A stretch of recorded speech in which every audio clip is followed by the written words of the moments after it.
তারকা দেখে, ভালো মন্দ যাচাই করে। রহমতের নবী বলেন, উম্মত কিয়ামত পর্যন্ত আমি আর কোনদিন আসব না। আমার রেখে যাওয়া আদর্শ, আমার সাহাবায়ে কেরামের আদর্শ দেখে তোমরা হেদায়েতের পথ নির্ণয় করো, কারণ আমার এক একজন সাহাবী হেদায়েতের জন্য একটা তারকা। আজকে প্রতিযোগিতা লাগছে সাহাবায়ে কেরামের বিরুদ্ধে কথা বলা, আছে না নাই? কোন হিন্দু কিন্তু এই প্রতিযোগিতায় নাই, ইহুদিও নাই, খ্রিস্টান নাই, বৌদ্ধ নাই, বিধর্মীরা নাই, নামদারি মুসলমানরা প্রতিযোগিতায় লাগছে। বাংলার জমিনের মধ্যে বসিয়া ওমরে ফারুক রাদিয়াল্লাহু তাআলা আনহুকে ভণ্ড বলার মতো সাহস করনে ওলা টুপিওয়ালাও আছে।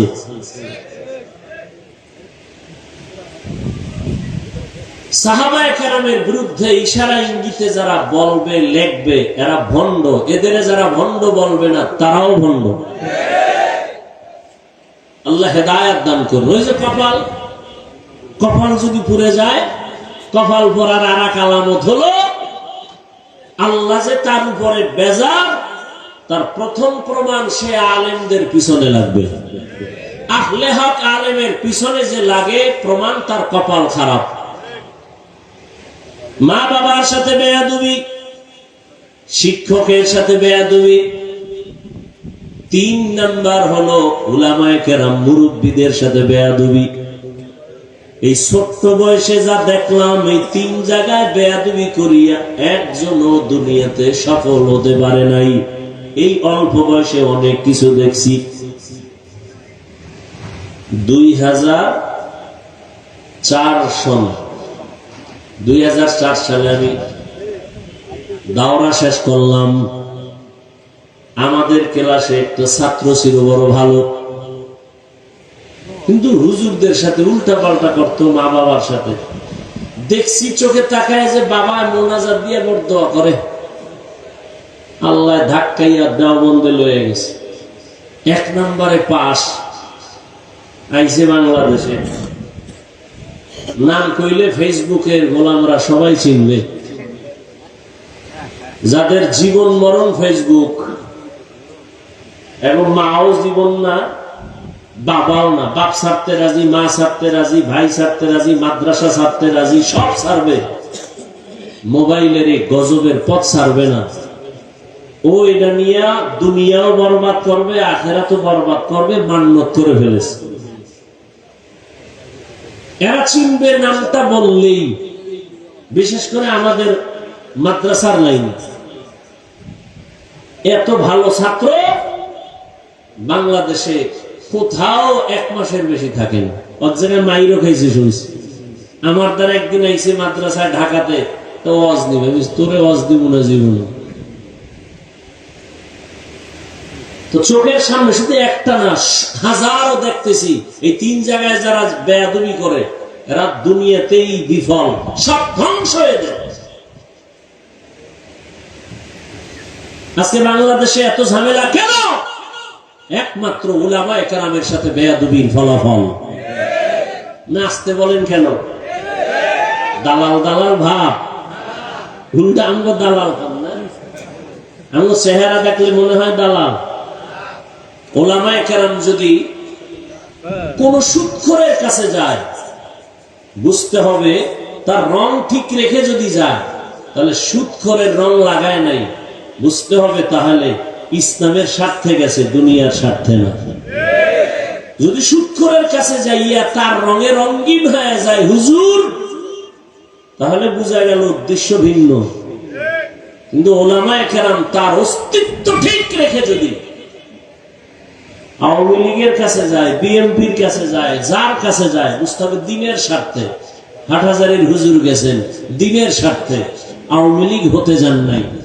বিএনপির কাছে গেছেন মুফতি আমিনী রহমতুল্লাহ আলাইহি, হাজারো আলেম দিনের স্বার্থে গেছেন, মাদ্রাসার স্বার্থে গেছেন, কোরআন হাদিসের অস্তিত্ব ঠিক রাখার জন্য গেছেন, বিএনপির গোলাম হতে যান নাই।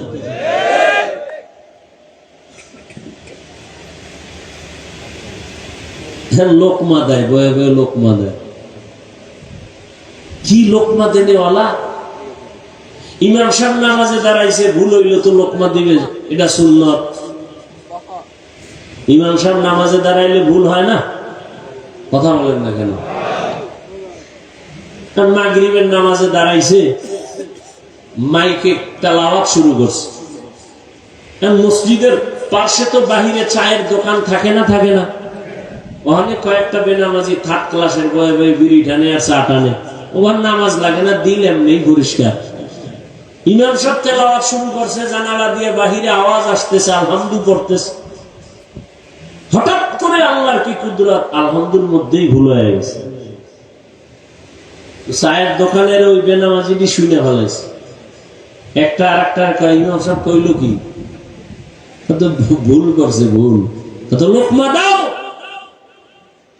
একটা কাপ ফলাইয়া জানালা দিয়ে তাকায় লোকমা দাও। ইমাম সাহেব, কামটা তো ঠিক হয়নি, এটা লোকমা না বেয়াদবি? বলেন, এটা লোকমা না বেয়াদবি? খবরদার, লোকমা দিও, বেয়াদবি করিও না।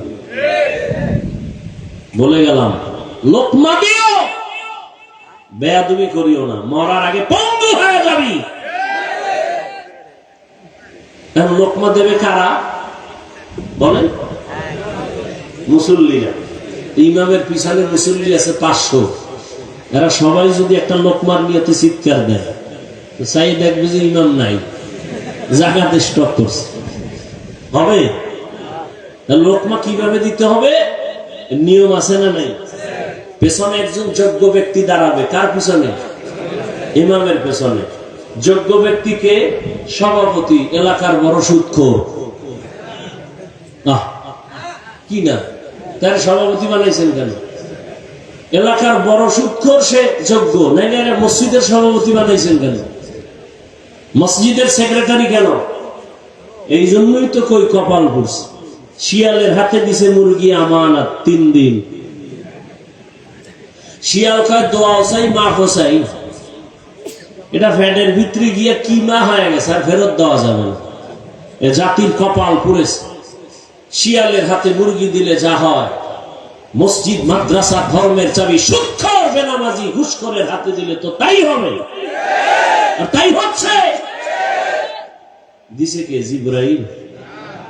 সুদখোর ঘুষখোরের হাতে মাদ্রাসা মসজিদের চাবি দিছে কে? ফেরেশতারা। কারা দিছে? কারা? আমরা কিন্তু লজ্জা লাগে, ভোটের আগে পায়খানা খাইছেন টাকার নামে, লজ্জা করে নাই?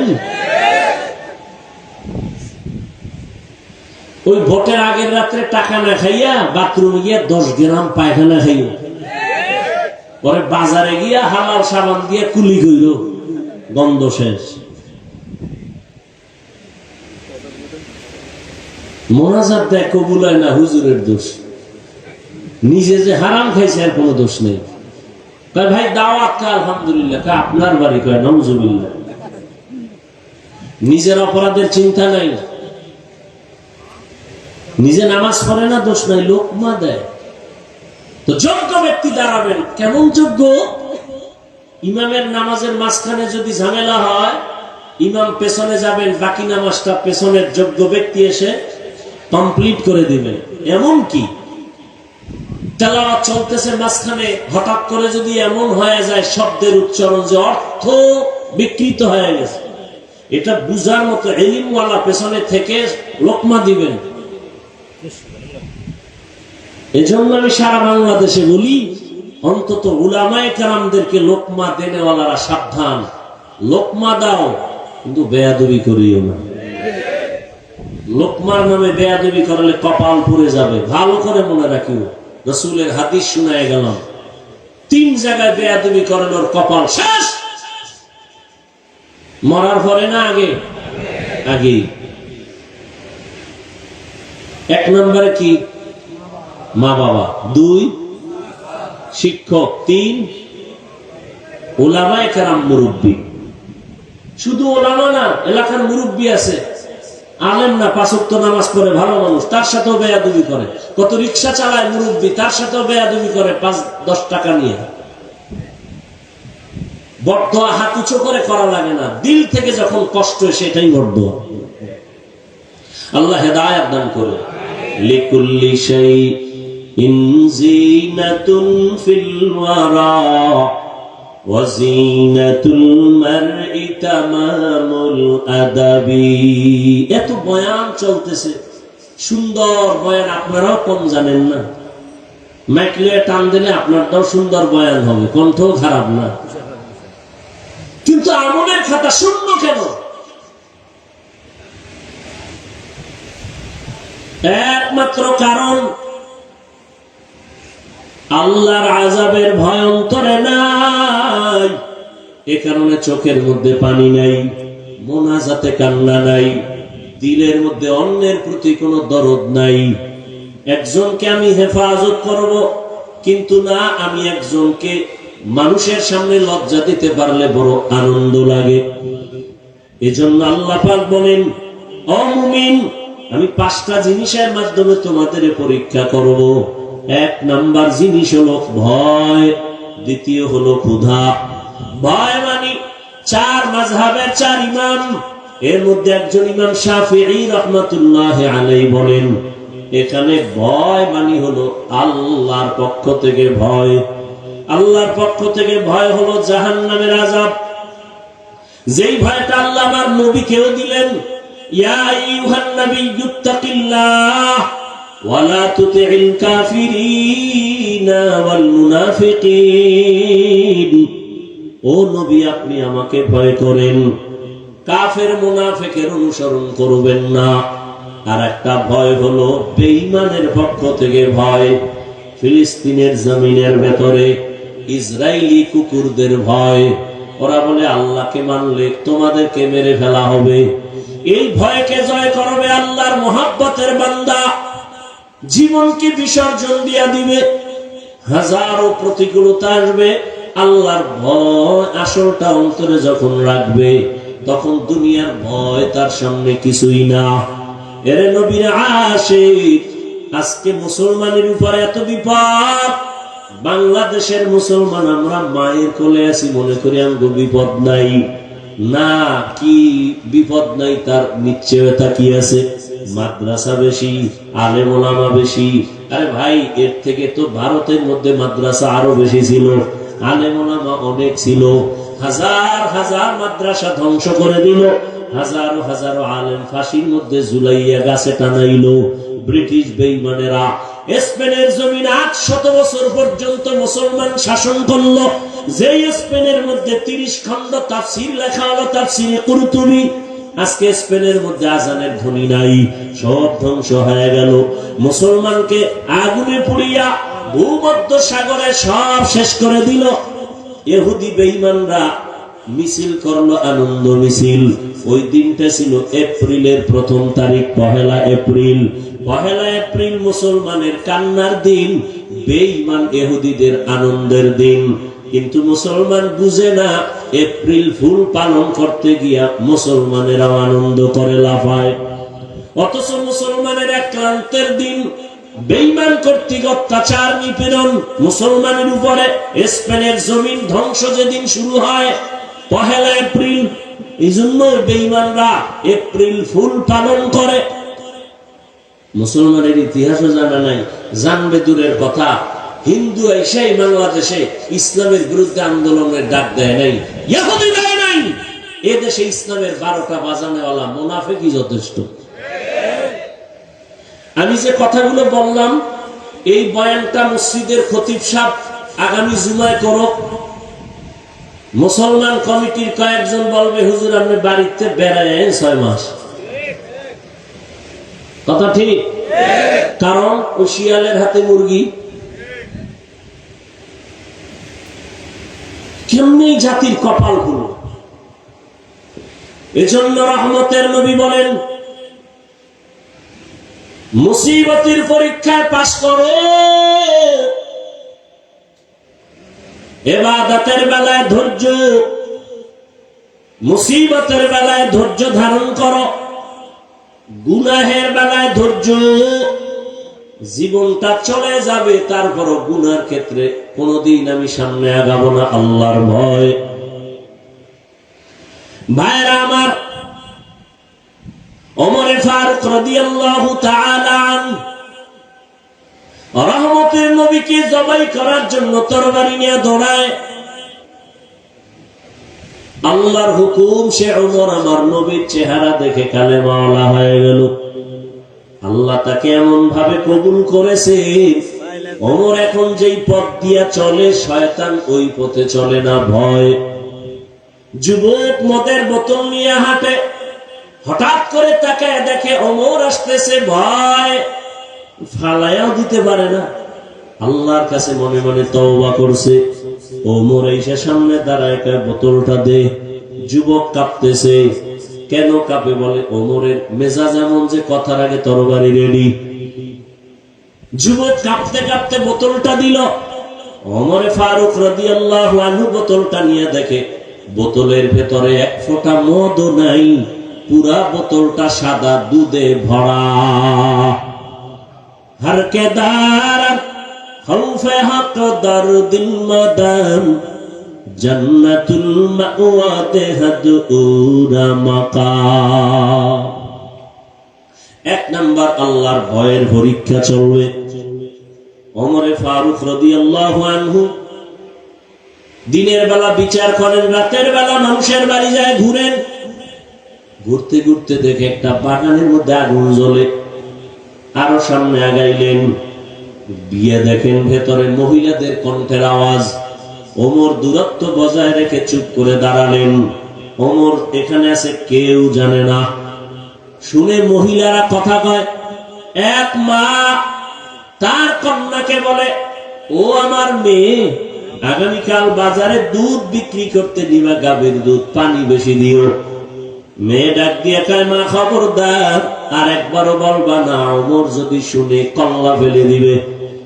মা বলে, ওমর তো দেখবে না। ওমর কই? ওমর কোথায়? ঘরের পাশে দাঁড়ানো। মেয়ে ডাক দিয়ে কয়, ওমর তো দেখবে না। আর মা বলে, ওমর দেখবে না। মেয়ে বলতেছে, মা ওমর যদিও দেখবে না, তবে আমার আল্লাহ আমার তো দেখবে। ইয়া ইলাহি মুঝসে মুঝকো দূর কর, তাকে দেখো মুঝ মে তুঝকো এক নজর। ইয়া ইলাহি তু মেরা মাবুদ হ্যায়, या इलाही तू मेरा माशूक है। ওমর ফারুক রাদিয়াল্লাহু আনহু কথাটা শুনে চলে গেলেন। পরের দিন আদালতে লোক পাঠাইয়া মা আর মেয়েটাকে ডাকালেন। ডাকানোর পরে তারা ভয়, মনে হয় ওমর ডাকছে মানে ফাঁসি হয়ে যাবে। সম্মানের সাথে মেহমানদারি আপ্যায়ন করালেন। ওমর মোহাব্বতের আওয়াজ দিয়ে বললেন, মা ধন্য আপনার কপাল, এমন একটা মেয়ে আপনি ঘরে পাইছেন যার আপাতমস্তক শুধু আল্লাহর ভয় ঢুকানো, তাকওয়ার ফাউন্ডেশন তার ভেতরে, আল্লাহর ভয়। আপনি ধন্য মা, আজকে আপনাকে একটা পুরস্কার দেওয়ার জন্য ডাকছি। মা বড় খুশি।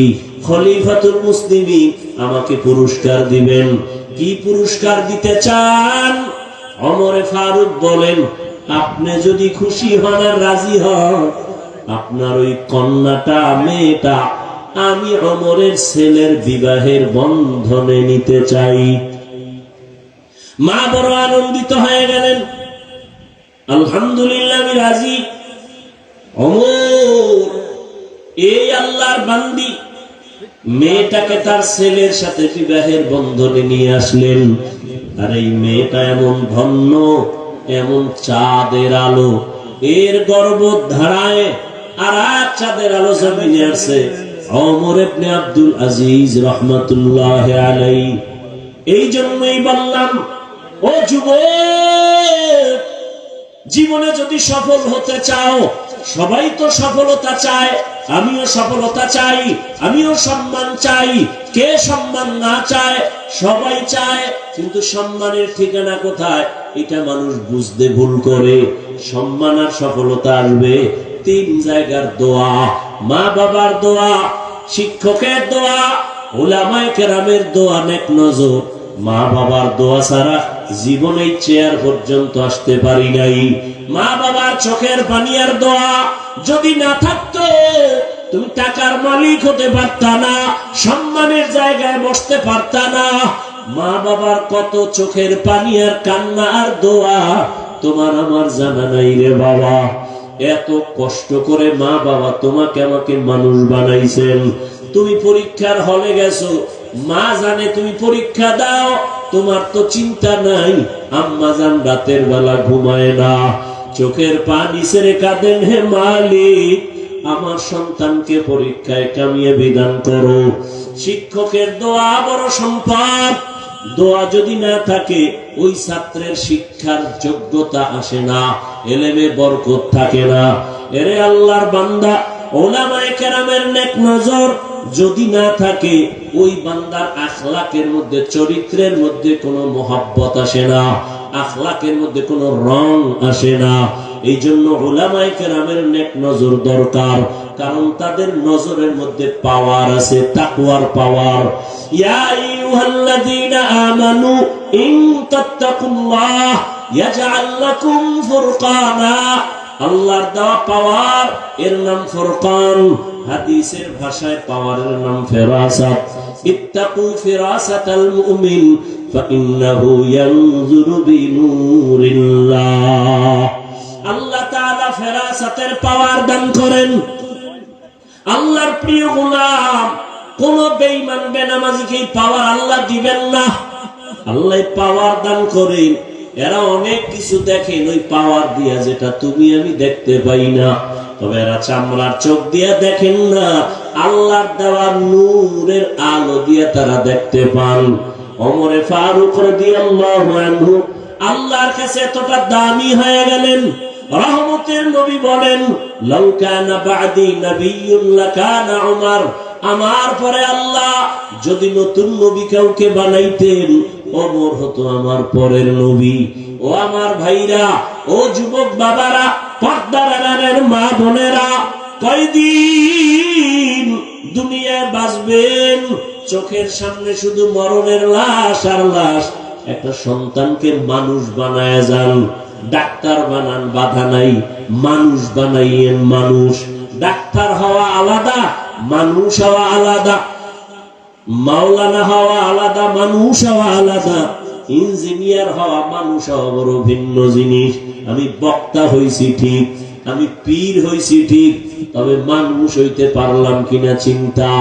গর্ব সুরত আদমি ইনসাবুদে আহমদ আবু জাহল হামেক সাবুদে। মানুষ হওয়া বড় কঠিন জিনিস। এজন্য সন্তান তার ডাক্তার বানাবেন, ইঞ্জিনিয়ার বানাবেন, প্রফেসর বানাবেন, কোনো বাধা নাই। তবে দাবি খবরদার যেন সন্তান বেয়াদব না হয়। আপনার সন্তানের ব্যবহারে যেন আলেম কষ্ট না পায়, সন্তানের আচরণে মা বাবা কষ্ট না পায়, সন্তানের ব্যবহারে কখনো যেন শিক্ষক কষ্ট না পায়। ডাক্তার যদি হও যুবক, আদর্শমান আদবওয়ালা ডাক্তার হইও। হাটহাজারী আর চট্টগ্রাম না, কপাল যদি খুলে যায় ডাক্তার হইয়াও দেখবা সারা দেশের মধ্যে তোমার সম্মান। তবে এই সম্মানের জায়গা পেতে হলে মা বাবার দোয়া লাগবে, শিক্ষকের দোয়া লাগবে, আলেমদের দোয়া লাগবে, না হয় সম্ভব না। আর বেয়াদবি কইরা যদি ডাক্তার হও, তাসনিমার মতো জুতার বাড়ি খেয়ে জমিন থেকে পালাতে হবে। ইঞ্জিনিয়ার হও, সম্মানের ইঞ্জিনিয়ার, আদর্শবান। ও যুবক, বয়ান করি মুসলমানের একদল তো আমগো ঢিল সুরে সুরে বলে নবীজি বেঈমানের দাওয়াত দিছে, তোমরা কেন মুসলমানের দাওয়াত দাও? কত কথা, কথা তো আমারও এইটা, আপনাদের কেন বয়ান করব? আজকে তো হিন্দুদের বয়ান করলে ভালো হইতো, ইহুদিদের বয়ান করব। চট্টগ্রামের পাহাড়ি অঞ্চলে খ্রিস্টান মিশনারিরা কতই না ঝামেলা করতেছে, ওখানে বয়ান করা দরকার। পঞ্চগড় অঞ্চলে গিয়ে কাদিয়ানি বানাচ্ছে, ওখানে বয়ান করা দরকার। কিন্তু টাইম কই? ফজরের পরে বয়ান, জোহরের পরে বয়ান, আসরের পরে বয়ান। ওই যে পরশুদিন না আগের দিন বৈরী আবহাওয়া, বৃষ্টি, বিবারিয়ার প্রোগ্রামে যেতে পারি নাই।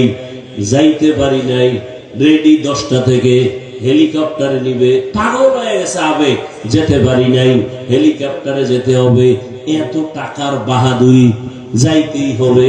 কিন্তু মাওলায় যদি কবুল না করে কেমনে যাব?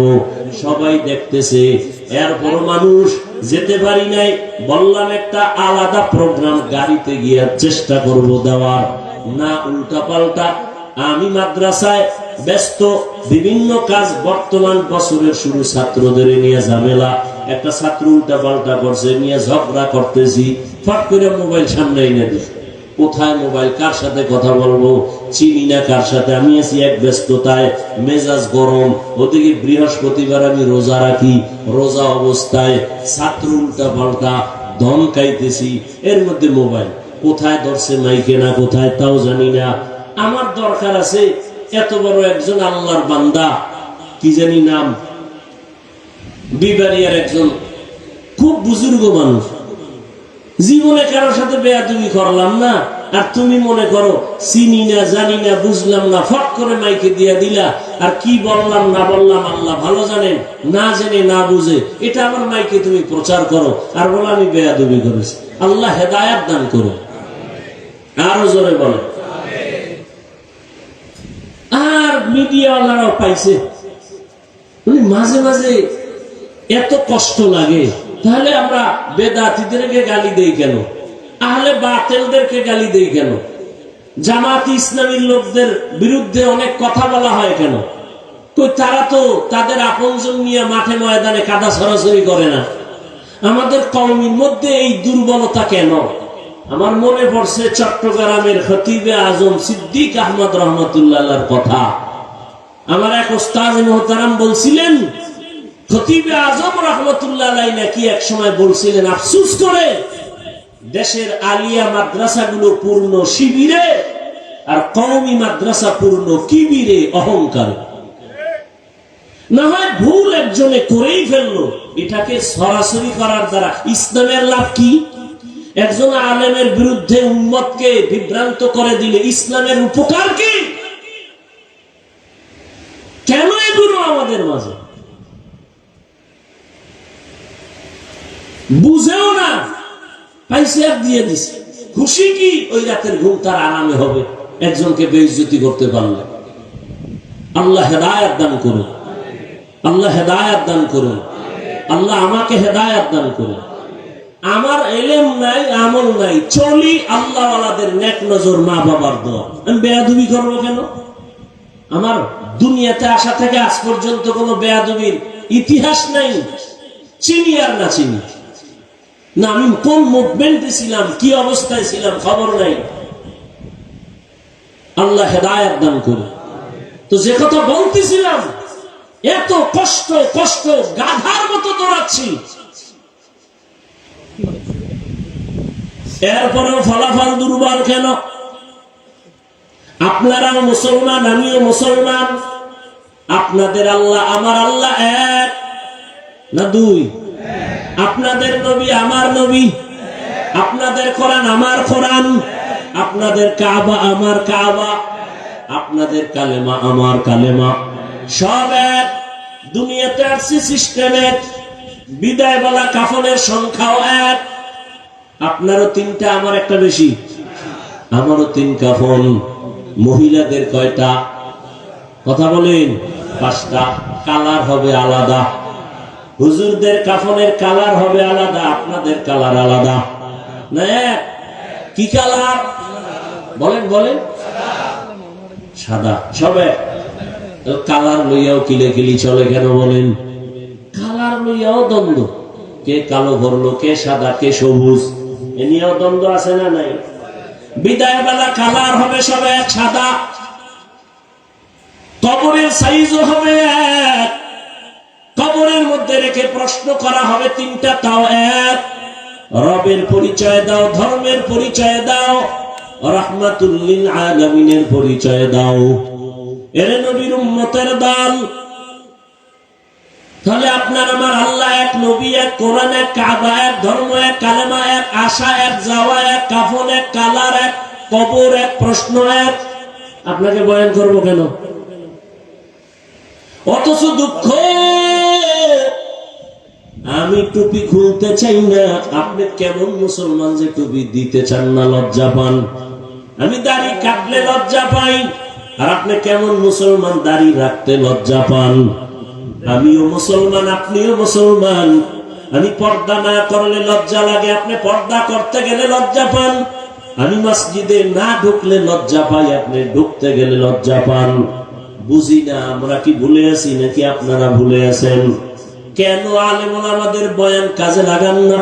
শুধু আমি কি একা বয়ান করি? হাজার হাজার আলেম দৌড়াচ্ছে। তাবলীগ ওয়ালাদের মেহনত, পীর মাশায়েখের মেহনত, ওলামায়ে কেরামদের ঘুম নাই, খানা নাই। নিজের বাড়ি, ছেলে মেয়ে, পরিবার নিয়ে আলেম ওলামারা এত ভাবে না। এই উম্মতের নিয়ে যেই ভাবনাটা ভাবে, ওলামায়ে কেরামের মতোই জাতিকে নিয়ে আর কেউ ভাবে না। আর বাকি সবাই যারা কয় আমরা জনগণ নিয়ে ভাবি, সব চান্দাবাজ আর ধান্দাবাজ। একমাত্র এই জাতির কলিজার আপন ওলামায়ে কেরাম আর কেউ নাই, সব চান্দাবাজ আর ধান্দাবাজ। সবাই চিন্তা করে আমার চেয়ার কেমনে ঠিক রাখবো, অমুকের চেয়ার থেকে নামায় আমি ক্ষমতায় বসবো। আর ওলামায়ে কেরামের এই চিন্তাই নাই। ইমামতি থাক আর যার টেনশন নাই, মাদ্রাসার শিক্ষকতা থাক যার টেনশন নাই, কিন্তু উম্মতের চিন্তায় বিভোর, কোনো টেনশন নাই। উম্মতের জন্য একটু প্রচেষ্টা, আবার আল্লাহর কাছে কান্নাকাটি করে, পাও ধরে ধরে ধরে ধরে নরম নরম ভাষায় বয়ান করে। ভাইজান টুপি পরেন, মা বাবার খেদমত করেন, মিথ্যা বলবেন না, মানুষের সাথে খারাপ ব্যবহার করবেন না, বড়দের শ্রদ্ধা করবেন, ছোটকে স্নেহ করবেন, সুন্নাত অনুযায়ী ঘুমাবেন, নবীর আদর্শ মতো খানা খাবেন, কাউকে গালি দিবেন না। এইভাবে তাবলীগওয়ালারা, এভাবে পীর সাহেবরা এত কলিজা দিয়ে বুঝায়, এরপর আমরা বক্তারাও বুঝাই, ফলাফল জিরো। কেন? একমাত্র কারণ আল্লাহর আযাবের ভয় অন্তরে নাই।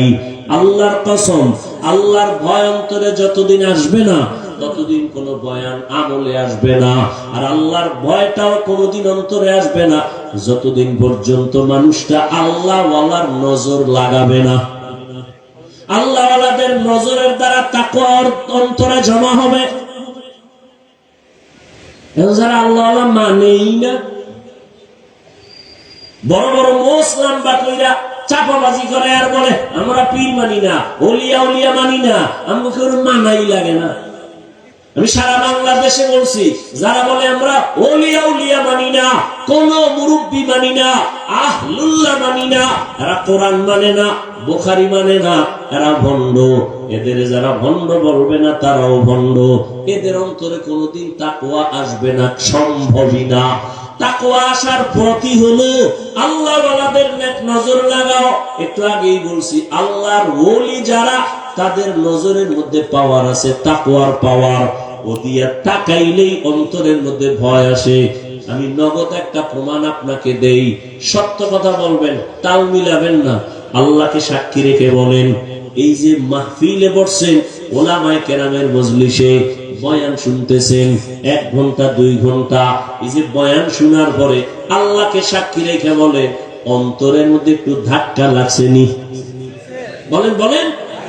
2 ঘন্টা বয়ান আলেমের সামনে বসিয়া বয়ান শোনার কারণে 2 ঘন্টা টাইমে যদি আপনার অন্তরে একটু ধাক্কা লাগে, হ্যাঁ আমি করলাম কি, আমার জীবনের উপায় কি, আমি কোথায় আছি, কোথায় যাব, 2 ঘন্টা যদি আপনার বয়ানে একটু ধাক্কা লাগে, তাহলে আপনি যদি আলেম ওলামা আহলে হক এদের পেছনে একদিন না, ঘন্টা না, বছরকে বছর সময় কাটাইতে থাকেন, এক সময় আপনার ধাক্কা লাগতে লাগতে কলবের এমন অবস্থা হালাত হবে, আপনি জান্নাতের চেহারা দেখা ওলি হইয়া কবরে যাবেন।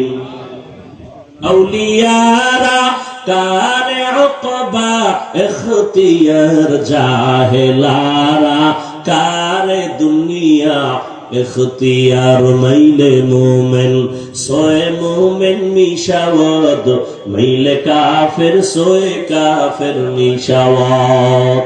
ও আমার যুবক বাবারা, তাকাইয়া দেখো, তুমি ডাক্তার হও, ইঞ্জিনিয়ার হও, মা বাবার দোয়া, শিক্ষকের দোয়া, ওলামায়ে কেরামের দোয়া নিয়ে 5 বেলার নামাজ পড়িয়া চলো, দেখবা জীবন সফল হবে। অনেকে মনে মনে ভাবে এটা কেমনে সম্ভব। যুবকদের থেকে জবাব চাই, বাবারা তোমার মতো যুবক সত্য কথা বলো, স্কুল কলেজে পড়ে 5 ওয়াক্ত নামাজও পড়ে আসেনি। তোমার বিবেকের কাছে প্রশ্ন, বলো তুমি কেন পারো না? তোমার মতো যুবক আর্মি, পুলিশ, বিডিআর চাকরি করে 5 ওয়াক্ত নামাজি নাই? ওসি সাহেব, ডিসিএসপি 5 ওয়াক্ত নামাজ পড়ে। বিবেকটাকে জিজ্ঞাসা করো, বাবা তুমি কেন পারবা না? রাস্তায় গাড়ি চালায় যুবক, ড্রাইভার নামাজ বাদ দেয় না, বলো তুমি কেন পারবা না? কৃষি কাজ করে তোমার মতো জেনারেল লাইনের যুবক, শ্রমিকের কাজ করে, ব্যবসা করে, নদীর মধ্যে মাছ ধরে, নামাজ বাদ দেয় না, বলো তুমি কেন পারবা না? আসলেই তোমার কপালে না জানি কারো বরদোয়া লাগছে, আল্লাহ বুঝি গুনার কারণে বেজার হয়ে গেছে। না হয় তোমার মতো যুবক স্কুলে পড়ে নামাজ পড়ে, তুমি কেন পারবা না? তোমার উপরে বুঝি মা বাবা বেজার, না হয় কোন আলেমের অন্তরে কষ্ট দিছো, না হয় কোন শিক্ষকের অন্তরে বুঝি কষ্ট দিয়া বরদোয়া দিছো। এখনো সময় আছে, তওবা করো। ও পর্দার আড়ালের আম্মা জানেরা, বোনেরা, আপনারা কত ধন্য মা, আপনারা আলেমের মায়ের মতো মা, হাফেজে কোরআনের মায়ের মতো দামি মা, আপনারা তো নবীদের মায়ের মতোই, আপনারা তো খাদিজা রাদিয়াল্লাহু আনহার মতো নারী, ফাতেমা রাদিয়াল্লাহু আনহার মতো নারী, আয়েশা রাদিয়াল্লাহু আনহার মতো নারী।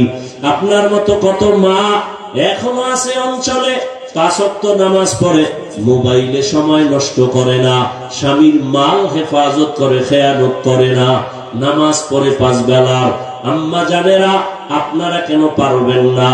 5 ওয়াক্ত নামাজ পড়বেন, স্বামীর মাল হেফাজত করবেন, মোবাইলে সময় নষ্ট করবেন না, সন্তানটাকে আদর্শওয়ালা ডাক্তার বানাবেন, কোরআন পড়াবেন, সন্তানটাকে নামাজি বানাবেন, ডাক্তার হইয়াও তেলাওয়াত করবে, মা বাবার জন্য দোয়া করবে, সবাই তার জন্য দোয়া করবে। এরে আম্মা জান, এখনো সময় আছে, তওবা করেন। বৃদ্ধ বাবাজি, আপনার মতো কত বুড়া মানুষ মসজিদে গিয়া 5 ওয়াক্ত নামাজ পড়ে, আপনি কেন পারবেন না? এখনো সময় আছে, তওবা করে নেন। মনে মনে আমার আল্লাহকে বলেন, হে আল্লাহ, জীবনে তো গুনাহ কম করি নাই, আমার গুনার খবর আমার মা বাবা আপনজনেরা জানে না, আমার গুনার কারণে আমার হাত না পাক, আমার চোখ না পাক, জিহ্বা না পাক, অন্তর না পাক। ও আল্লাহ, কত নামাজ ছেড়ে দিলাম, মনে চাইছে দাড়ি কাটবো, কেটে ফেলেছি, মনে চাইছে পার্কে যাব, দৌড়ায় গেছি, নামাজ আজান শুনিয়াও পড়ি নাই। আর কত, মরণ তো একদিন হবেই, আজকে থেকে তওবা করে নিলাম। যেখানে থাকি, যেইভাবেই থাকি, আর নামাজ ছাড়বো না, দাড়ি আর কাটবো না, বেপরদায় চলবো না। মা বাবার দোয়া নিয়া, শিক্ষকের দোয়া নিয়া, ওলামায়ে কেরামের নেক নজর দোয়া নিয়া, নবীজির আদর্শ মতো জীবনটাকে চালাবো।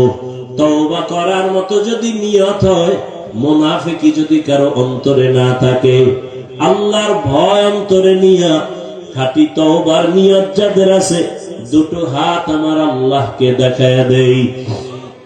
আল্লাহ হাতগুলো কবুল করে নেন, তওবা কবুল করে নেন। তওবার উপরে মজবুত হইয়া নবীজির আদর্শ মতো চলার তৌফিক দান করেন, আমিন। আলহামদুলিল্লাহি রাব্বিল আলামিন, والصلاة والسلام على سيد الأنبياء والمرسلين وعلى آله وأصحابه أجمعين. يا أرحم الراحمين، يا أرحم الراحمين، يا أرحم الراحمين، رب ارحمهما كما ربياني صغيرا. اللهم إنك عفو كريم تحب العفو